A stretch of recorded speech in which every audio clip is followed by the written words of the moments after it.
jesi li to ti?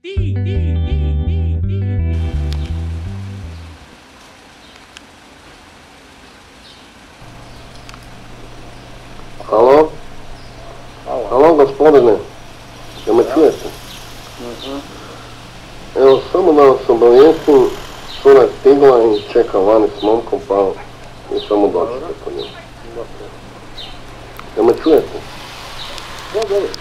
I još nešto, momentalno nismo imali starije tama, pa smo vam doveli nešto mlađo.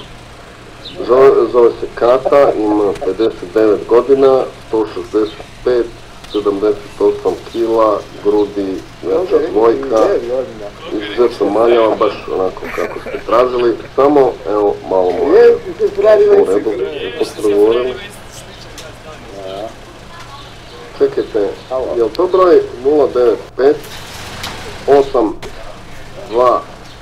829 28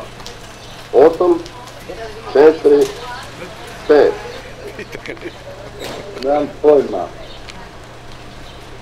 Nisam siguran da I ovako, cijena je nešto veća, da znate, 200 eura, ali vjerujte mi, vrijedi tog novca isprobano. Samo, dakle, vi otvorite vrata. Ne. Molim vas, samo bez uvjerenja. 200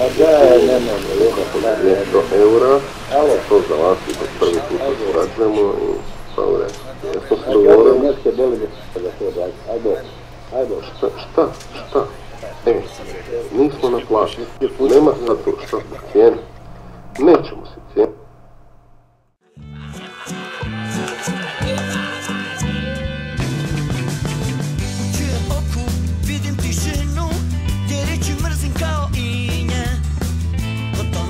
Kad krenem rukom, ko je smrdio po timu i vinu, dok nije čupao glavu, ko sada viri, a ne vidi ništa. Ko je to bio djeco, ko je to bio djeco, ko je to bio djeco, ko je to? Nemam pojma.